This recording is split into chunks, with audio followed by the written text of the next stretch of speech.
Boa noite, pessoal. Como é que vocês estão? Foi um bom domingo? Comeram aquele churrascão? Já guardaram uma parcela do churrascão para depois da celebração também? Como é que foi? Aproveitaram aí? Eu sei que o pessoal foi lá no sítio, lá na piscina. O pessoal foi comer no vale. E aí, foi bom mesmo o domingo? Queria, antes de mais nada, pedir para que a gente baixasse nossas cabeças e que a gente orasse ao nosso Deus, pedindo discernimento e que Ele nos ensine através da palavra dEle. Senhor Deus, nós agradecemos pela Tua graça demonstrada na cruz por nós, Pai. Obrigado porque o Senhor nos salvou. Obrigado porque o Senhor permite que nós Te louvemos juntos, Pai, como um corpo unido. Obrigado, Deus, pelo privilégio de Te conhecer. Obrigado porque o Senhor nos resgatou da nossa condição. Obrigado porque em Ti, Pai, nós temos esperança de uma vida eterna. E é em nome de Jesus que nós oramos. Amém. Bom, pessoal, hoje, dia 21 de novembro de 2021. Se eu perguntasse para vocês há 3 anos atrás, eu tenho certeza que nenhum de vocês imaginaria que nós estaríamos passando tempos tão difíceis, momentos tão difíceis. Hoje, nós temos vivido esse tempo de pandemia, a maior pandemia da história. Tempos onde que as pessoas estão tristes, desesperadas, onde que realmente não há porquê a gente sonhar com o dia de amanhã. É um tempo onde que a gente tem intolerância, a gente vê o pessoal discutindo na internet, vê brigando, vê famílias se dissolvendo justamente por coisa pequena. Nós estamos vivendo tempos assim, vivendo tempos onde que não tem porquê esperar pelo dia de amanhã. E sim, essa pandemia que é a maior da história, ela tem atingido todas as pessoas. É uma pandemia que tem pessoas que, algumas vão até pensar que não existe doença, não existe nada que pode nos atingir. As pessoas aí estão inventando alguma coisa alarmante para nos atingir. Outras vão dizer que é simplesmente uma doença simples, que a gente não precisa se preocupar, que a gente não precisa usar máscara, que a gente não precisa se vacinar, que a gente não precisa ir atrás de uma cura. E a questão aqui, que a pandemia que eu estou falando, eu não estou falando sobre Covid. Eu estou falando sobre uma pandemia que começou muito tempo atrás. Uma pandemia que hoje ela vai se encaminhando cada vez mais para o seu fim, mas é uma pandemia que começou com o pecado. Uma pandemia que atingiu todos nós, sem exceção. Não foi um primo, não foi um tio, não foi um avô, mas foi todos nós fomos atingidos com essa pandemia que começou lá no Éden, com Adão e Eva. O pecado entrou no mundo e atingiu todos nós. E pensando nisso, pensando nessa pandemia, a maior da história, que vem se alastrando ao longo dos anos, eu gostaria que a gente abrisse as nossas Bíblias em Efésios 2, para a gente conversar exatamente sobre isso. Efésios 2 já é um texto que o pessoal aí que está fazendo curso de Efésios, que a gente se reúne uma vez por mês, já tem estudado. Então, não vai ser algo muito novo para vocês, mas espero que juntos possamos aprender de Deus aquilo que Ele diz na palavra dele. Efésios 2, do 1 ao 10. Ele começa dizendo assim: Vocês estavam mortos em suas transgressões e pecados, nos quais costumavam viver quando seguiam a presente ordem deste mundo, e o príncipe do poder do ar, o espírito que agora está atuando nos que vivem na desobediência. Anteriormente, todos nós vivíamos entre eles, satisfazendo as vontades da nossa carne, seguindo os desejos e pensamentos. Como os outros, éramos por natureza merecedores da ira. Todavia, Deus, que é rico em misericórdia, pelo grande amor com que nos amou, deu-nos vida com Cristo, quando ainda estávamos mortos em transgressões. Pela graça, vocês são salvos. Deus nos ressuscitou com Cristo e com Ele nos fez assentar nas regiões celestiais em Cristo Jesus, para mostrar nas eras que hão de vir a graça demonstrada em sua bondade para conosco em Cristo Jesus. Pois vocês são salvos pela graça, por meio da fé. E isso não vem de vocês, é dom de Deus. Não por obras para que ninguém se glorie, porque somos criação de Deus, realizada em Cristo Jesus, para fazermos boas obras, as quais Deus preparou antes para nós as praticarmos. Quem não sabe, não sei quem estava um tempo atrás, onde que também falamos sobre Efésios, sobre o primeiro capítulo de Efésios. E ali a gente viu que a igreja de Éfeso, a cidade de Éfeso, era uma cidade muito importante no Império Romano. Era a capital da província da Ásia, provavelmente ali uma das 3 ou 4 cidades mais importantes do Reino Romano. E aqui, nessa cidade, existia um templo da deusa Ártemis. Provavelmente vocês já ouviram isso em algum filme aí falando sobre mitologia grega. A deusa Ártemis, a deusa da fertilidade. E aqui, Paulo está falando justamente para uma igreja que se converteu nessa cidade, onde que existia o maior templo da Era Antiga. A maior construção da Era Antiga existia ali naquela cidade, o templo de Ártemis. E Paulo está escrevendo para as pessoas que viviam naquela cidade, em volta do paganismo, e que se converteram ao Evangelho, que aceitaram a Jesus. E Paulo está escrevendo para essa igreja. E ele começa o capítulo 1, como nós vemos a outra vez, ele começa falando sobre as promessas de Deus. Falando que Deus nos escolheu antes da fundação do mundo, para que pudéssemos glorificar Ele na eternidade. Então, capítulo 1, a gente vê Paulo falando sobre a promessa de Deus antes da fundação do mundo e que ela vai ser consumada depois que tudo se acabar. E aqui, no capítulo 2, como a gente leu, ele já começa falando não só das promessas, mas de como essas promessas são feitas, como elas são cumpridas. E já para, vamos dizer assim, para baixar nossa bola, Paulo já começa a dizer que nós estávamos mortos em transgressões e pecados. Nós estávamos mortos, não tínhamos saída nenhuma. Como falamos lá no início, essa pandemia nos atingiu e nos levou à morte. Uma morte eterna, uma morte sem Deus. Essa é a condição humana. Nós já nascemos no pecado. Nós já nascemos mortos em transgressões e pecados. Não há nada que nós possamos fazer para chegar até Deus. E ele fala justamente sobre estar mortos. Eu não sei o que vocês pensam quando a gente fala sobre alguém que está morto. E se eu pensar num cadáver, né? O cadáver ele não pensa. Um cadáver não fala. Um cadáver ele não responde a estímulo nenhum. Ele não começa um estímulo, ele não se mexe e se eu cutucar lá, ele não vai se mexer.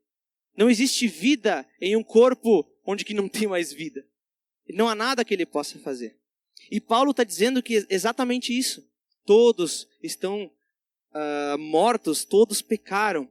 A gente vê que aqui o que Paulo quer dizer não é que a gente não pode fazer algo que aparentemente é bom.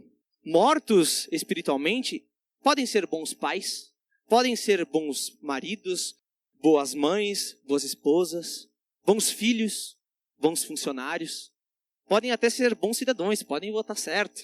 Mas a questão é que aqui é que mortos não podem fazer nada para chegar até Deus. Mortos não fazem nada para glorificar a Deus, eles simplesmente seguem seus instintos. Semana passada, o Duda trouxe um estudo falando sobre isso. Inclusive ele usou esse mesmo texto também. Falando que uma vida sem Cristo é como se a gente vivesse como um zumbi. Vocês já sabem como é que é um zumbi, né? O zumbi, ele vive lá procurando comida. Sério, eu quero carne. Mas ele não pensa, ele simplesmente segue os seus instintos. Ele quer comida. E ele não faz mais nada, ele simplesmente faz isso. Ele quer viver. Ele quer, de alguma forma, demonstrar que está vivo. Só que ele está morto. E ele não sabe que está morto. Porque ele continua achando que está vivo.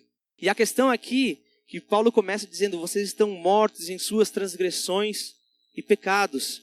E aí no versículo 2 ele vai dizer, nos quais costumavam viver quando seguiam a presente ordem deste mundo. E aqui a gente vê a primeira das 3 forças que ele vai citar aqui até o versículo 3, que nos levam até a morte, que nos aprisionam na morte. Na presente ordem deste mundo. O mundo é aquilo que nos pressiona a continuar da mesma forma que nós estamos, continuando mortos. É aquele sistema que nos pressiona, aquele sistema que aparentemente é vida, mas quando a gente olha no fundo, é pura morte.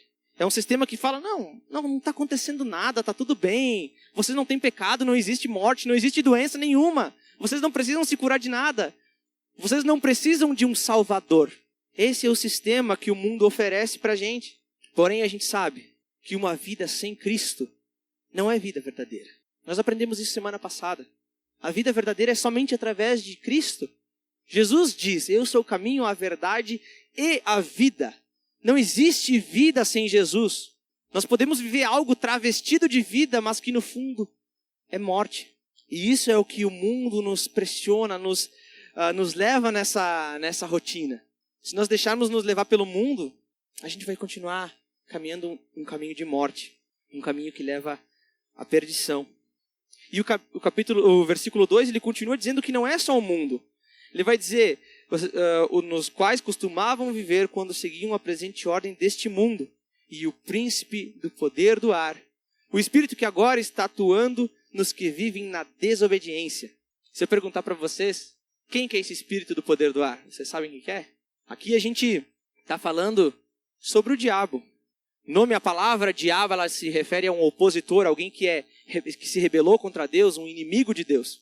Eu não estou colocando aqui o diabo em pé de igualdade, porque Deus é muito além do que o diabo pode fazer. Mas a questão é que aqui, o diabo é alguém que nos aprisiona e nos leva para a morte também. Nos leva em direção ao pecado. O que acontece lá em Gênesis, a gente vê exatamente o diabo sendo o condutor para Adão e Eva pecarem. Ele fala sobre o fruto que não poderia ser comido, e Adão e Eva acabam caindo nesse erro. Então aqui a gente vê o opositor de Deus, alguém inimigo de Deus, que se rebelou contra Deus e que não basta ficar sozinho. Ele não quer ficar no clubinho sozinho dos rebeldes. Ele quer levar todo mundo. De certa forma, ele levou todo mundo. Porque quando ele leva Adão e Eva, e nós somos herdeiros de Adão e Eva, nós herdamos o mesmo pecado. Nós já nascemos em pecado. E aqui, justamente, o inimigo ele acaba colocando o pecado diante da humanidade, de Adão e Eva. Eles pecam e o inimigo continua colocando o pecado diante de nós todos os dias. Todos os dias nós temos escolhas para fazer e todos os dias nós erramos em muitas delas. Muitas delas nós erramos o alvo, como a palavra pecado diz, e nós não nos voltamos para Deus. E a gente tem toda a tendência até mesmo a achar que a morte vem de algo externo. É o mundo, é a pressão do mundo, é a pressão do diabo, alguém que coloca coisas mirabolantes diante dos meus olhos e faz com que eu me apaixone. Mas existe algo que não é externo, algo que é interno. E que ele fala no versículo 3. Anteriormente, todos nós também vivíamos entre eles, satisfazendo as vontades da nossa carne, seguindo os desejos e seguindo os seus desejos e pensamentos. Como os outros, éramos por natureza merecedores da ira. A carne aqui, gente, é o nosso desejo, a nossa ânsia pelo pecado, a nossa vontade que nasce lá dentro do nosso coração de querer realmente aquilo que o mundo nos oferece, aquilo que o diabo nos impõe. Nós temos a tendência justamente de nos voltar contra Deus, de nos rebelar contra Deus, de querer ser iguais a Deus. Esse foi o pecado original. Vocês querem ser iguais a Deus. E diariamente nós queremos ser igual a Deus. Justamente porque nós queremos fazer as nossas escolhas segundo a nossa carne, segundo os nossos desejos e pensamentos. Então aqui, aquele exemplo do zumbi, alguém que segue seus instintos, é exatamente a carne. A carne simplesmente segue seus instintos. E hoje o que a gente mais ouve aí fora, do mundo, e quando o diabo coloca diante de nossa frente é: siga seu coração, faça suas vontades, seus desejos. Você vai ser feliz. Não é isso que a gente ouve aí fora? E justamente nós não podemos nos entregar aos nossos desejos. Eles até podem nos satisfazer por algum momento. Mas a gente tem que lembrar que os nossos desejos enganosos, eles nos levam à morte. Uma morte eterna, um afastamento eterno de Deus. E isso já começou, nós já nascemos assim. Nós já nascemos assim. Quando a gente vai ver o rei Davi falando no Salmo 51, 5, que até o pessoal vai colocar aqui, Davi está dizendo e está falando diretamente para Deus: sei que sou pecador desde que nasci. Sim, desde que me concebeu minha mãe. Então aqui a gente vê que não é depois, cheguei numa certa idade e resolvi fazer as escolhas por mim mesmo. Nós já nascemos em pecado. Nós já nascemos sujos. Não existe mais roupinha branca, nós estamos imundos. Porque nós pecamos, nós nascemos em pecado. Essa é a má notícia. E quando nós falamos do abismo ligado, realmente nós temos que dar a má notícia antes. Nós temos que falar da real condição em que nós estamos. Nós estamos em pecado. Quando a gente fala do abismo ligado, a gente fala de um abismo que nos separa. Deus está aqui, a gente está aqui, e e por causa do pecado nós não temos livre acesso a Deus. É isso que a gente fala no Abismo Ligado. Nós estamos completamente separados de Deus. Nós estamos mortos espiritualmente. Não há nada que nós possamos fazer para chegar até Deus. Mas aí que vem a mágica do negócio. Aí que vem a grande notícia. E é a melhor notícia que eu posso dar para vocês. Eu posso vir aqui e falar 1 milhão de horas. Essa aqui vai ser a melhor notícia que eu posso dar para vocês. Que é exatamente o que acontece no versículo 4. E é muito interessante porque Paulo, ele começa com um grande mas. Ou talvez nas suas Bíblias vai estar todavia, portanto, porém. Paulo começa dizendo, vocês estavam mortos em transgressões e pecados. Vocês mereciam a ira, vocês mereciam o inferno. Todos nós merecíamos. Mas Deus, que é rico em misericórdia, pelo grande amor com que nos amou, deu-nos vida com Cristo, quando ainda estávamos mortos em transgressões. Pela graça, vocês são salvos. Os destinatários da carta, o povo de Éfeso, se em algum momento eles eram pagãos, se em algum momento eles adoraram outros deuses, por causa de Deus, por causa do seu imenso amor, agora eles são ressuscitados, eles têm uma nova vida, porque é Deus quem dá a vida. O pecado mata, o pecado nos leva à morte, uma separação eterna de Deus. Mas Cristo, por meio da sua cruz, nos dá vida, uma vida eterna. Ele nos ama. No versículo 4 ele vai dizer que a primeira coisa vai ser, porque Deus que é rico em misericórdia, pelo grande amor com que nos amou. No versículo 5 ele vai dizer que enquanto nós estávamos imersos em transgressões. A ordem dos fatos é que, mesmo a gente, na lama que a gente se encontrava, mesmo imersos no pecado, mesmo completamente imundos, Deus nos amou em Cristo Jesus. Ele nos amou antes do que nós amássemos Ele. Ele nos amou mesmo quando a gente preferia amar o mundo e amar o diabo. E amar a nossa própria carne. Deus nos amou quando ainda éramos pecadores. Esse que é o fato que muda todas as coisas. Porque não fomos nós que olhamos e andamos em direção a Deus primeiro. Ele nos amou antes de tudo. Como a gente viu no capítulo 1, antes da fundação do mundo. Ele já nos escolheu. Ele já nos predestinou. Não há nada que nós possamos fazer para chegar até Deus. Mas Deus vem até nós por causa do seu grande amor com que nos amou. E aí esse amor, ele não é simplesmente palavra. Ele não é algo que fica simplesmente nas ideias. Mas é algo que ele põe na prática. Jesus morre por nós. E através da morte de Jesus e da sua ressurreição, ele nos dá vida. É exatamente o que diz no versículo 5. Ele dá vida para nós. Deu-nos vida com Cristo quando ainda estávamos mortos em transgressões e pecados. Pela graça, vocês são salvos. Não vem de vocês. Ele vai falar depois no versículo 8. É algo que vem do próprio Deus. Percebam que Jesus aqui, ele não vem simplesmente consertar as nossas vidas. Ele não vem fazer do algo mais ou menos, fazer algo bom. Ele vem pegar do algo que está quebrado, do algo ruim, para transformar em algo excelente. Ele pega aquilo que o mundo rejeitou. Aquilo que basicamente não presta para nada, não tem serventia. Deus dá vida a todas essas pessoas. Ele dá vida para todos nós. Nós não merecemos nada, mas Cristo nos dá vida. E Ele veio fazer tudo novo. Exatamente tudo novo. Não há nada que fique igual. As coisas velhas já passaram. Eis que tudo se fez de novo. Nós temos uma nova vida. Uma vida que nós recebemos através de Jesus. Nós estávamos mortos. Ele não veio para curar uma doença nossa. Ele não veio para melhorar aquilo que já era bom e tinha o potencial de ser bom.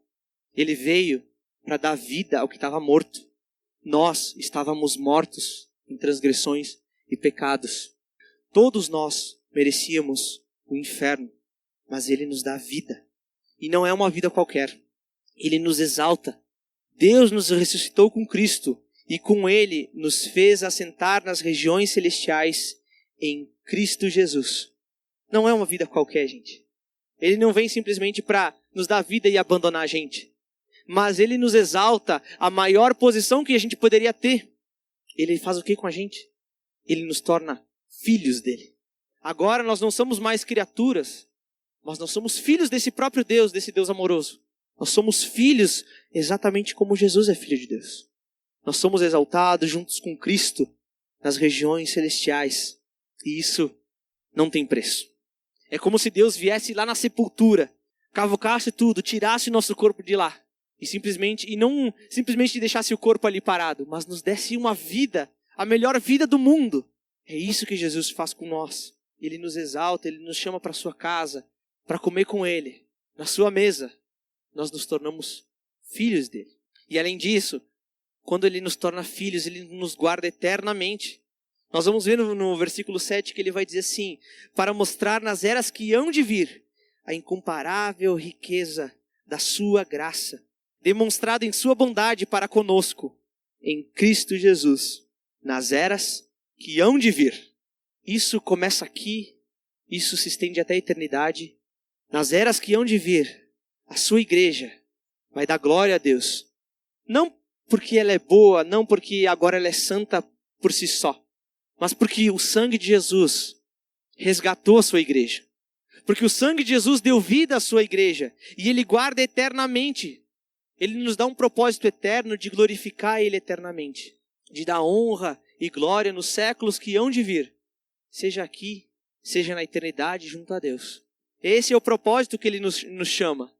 Ele nos salva, Ele nos chama para perto como filhos, para que a partir disso nós possamos dar glória ao nome dEle. Para que juntos, nós como igreja, todos aqui, possamos honrar o nome de Deus.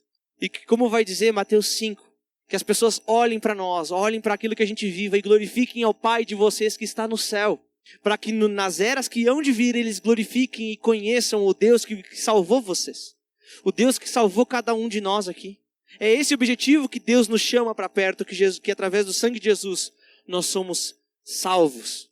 Ele nos guarda eternamente para que nas eras que hão de vir a gente possa dar glória ao nome dEle. Para que em tudo nós possamos glorificar o Pai que nos escolheu.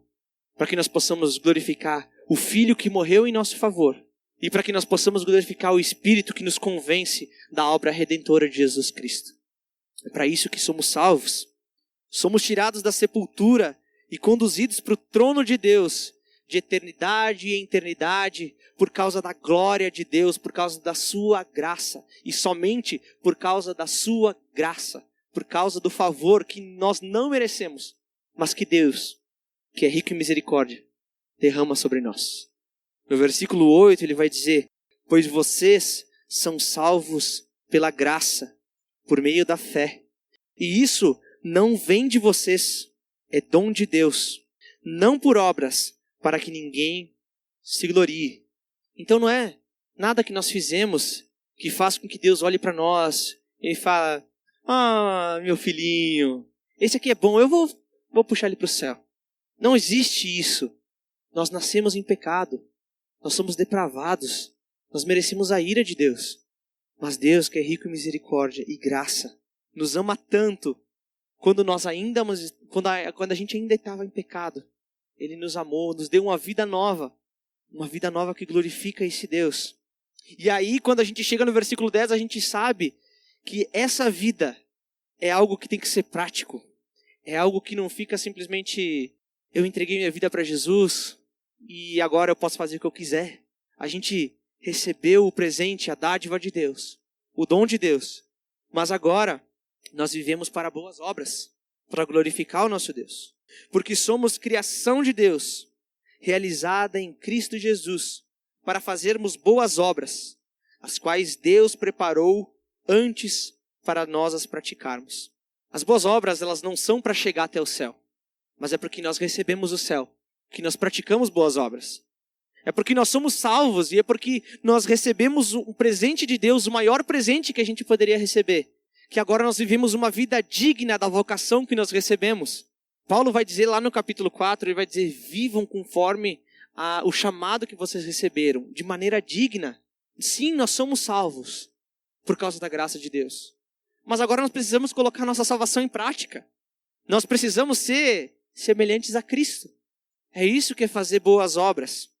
John Stott vai dizer assim: antigamente andávamos em transgressões e pecados, nos quais o diabo nos prendera.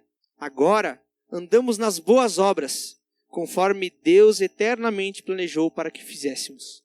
Então a vida com Deus, quando nós somos salvos, quando nós somos resgatados da lama, da sujeira que a gente estava, do pecado que a gente amava, nós somos convidados a viver uma vida digna, que mostre Jesus para o mundo, para que as pessoas olhem para as nossas boas obras e glorifiquem ao Pai que está no céu.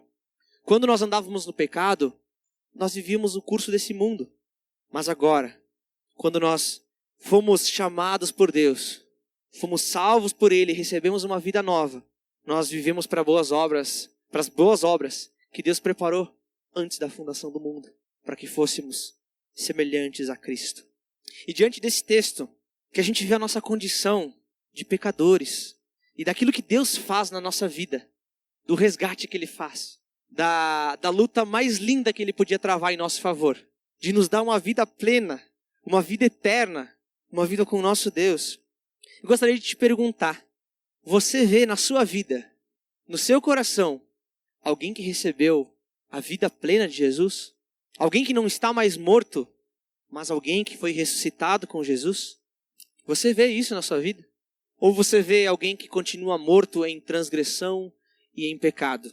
Alguém que está afastado de Deus e que não liga para essa história de Bíblia, não liga para essa história de palavra de Deus. Como é que você vive isso? Como é que você vive hoje? Uma vida verdadeira ou essa vida falsa?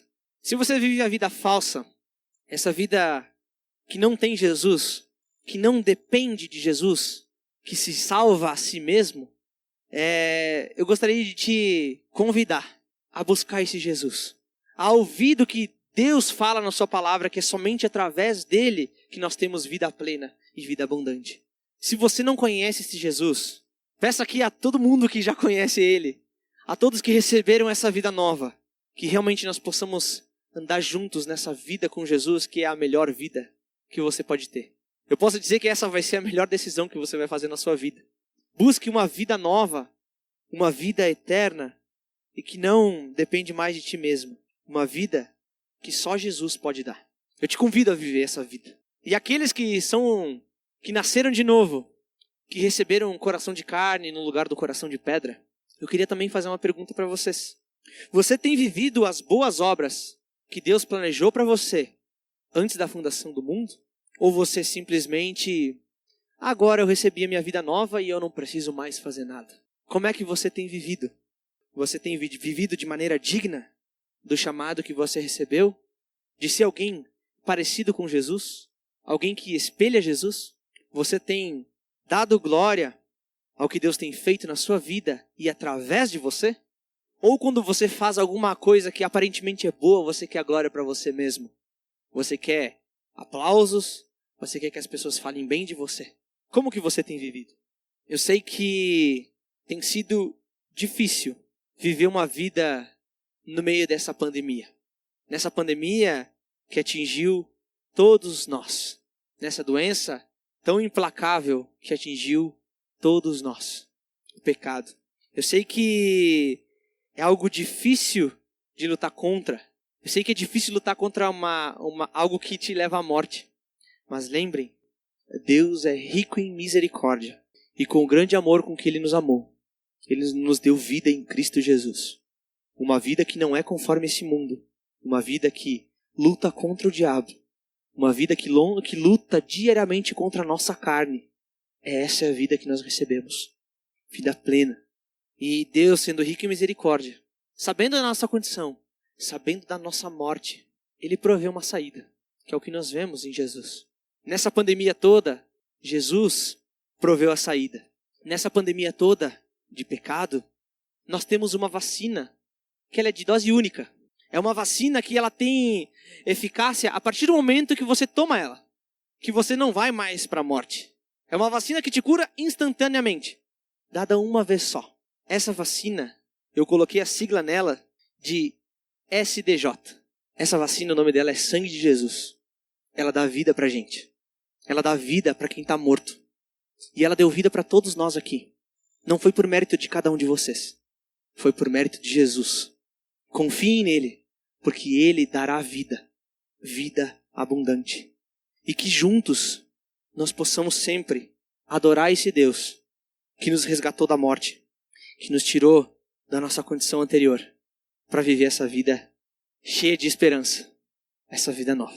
Então eu gostaria de convidar vocês a baixar suas cabeças, para a gente agradecer esse Deus, que Ele é além de toda a nossa compreensão, além de tudo aquilo que nós podemos fazer, de tudo aquilo que nós podemos pensar e falar.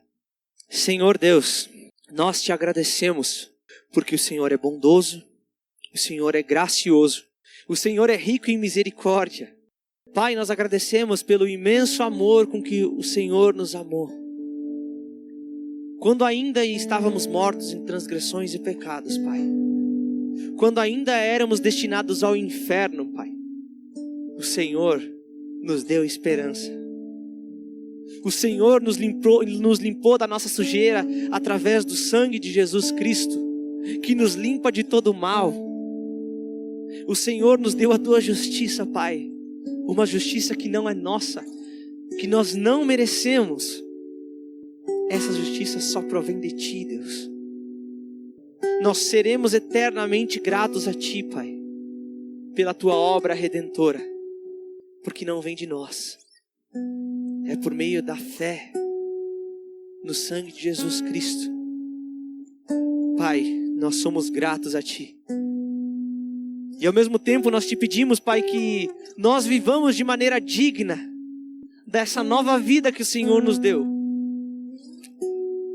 Que vivamos de maneira digna de Cristo, da sua vida perfeita. Pai, o Senhor nos livrou do poder e da consequência do pecado, o Senhor nos livrou da morte. E na eternidade, Pai, o Senhor vai nos livrar da presença do pecado. Lá não existirá mais dor, não existirá mais tristeza, não existirá mais pecado, pois nós estaremos contigo, abraçados pelo Teu amor, pela Tua graça e misericórdia, Pai. Pai, obrigado pelo Teu sacrifício na cruz. Obrigado, Pai, por nos livrar dos nossos desejos pecaminosos, por nos livrar do mundo, por nos livrar do diabo, Pai. Por fazer esse abismo que existia entre a gente ser ligado. Por fazer paz entre nós e o Pai. Obrigado, Senhor. Transforme as nossas vidas para que em tudo, Pai, nós possamos fazer boas obras e glorificar o nosso Deus que está no céu. E que o mundo ao nosso redor, Pai, possa ver as nossas boas obras e Te dar a honra e glória, porque o Senhor é digno de toda a honra e toda a glória do mundo. Pai, oramos a Ti, agradecidos por tudo que o Senhor já fez, desde a fundação do mundo e até a próxima eternidade, Pai. Obrigado por tudo que o Senhor fez. E é em nome de Jesus que nós oramos. Amém.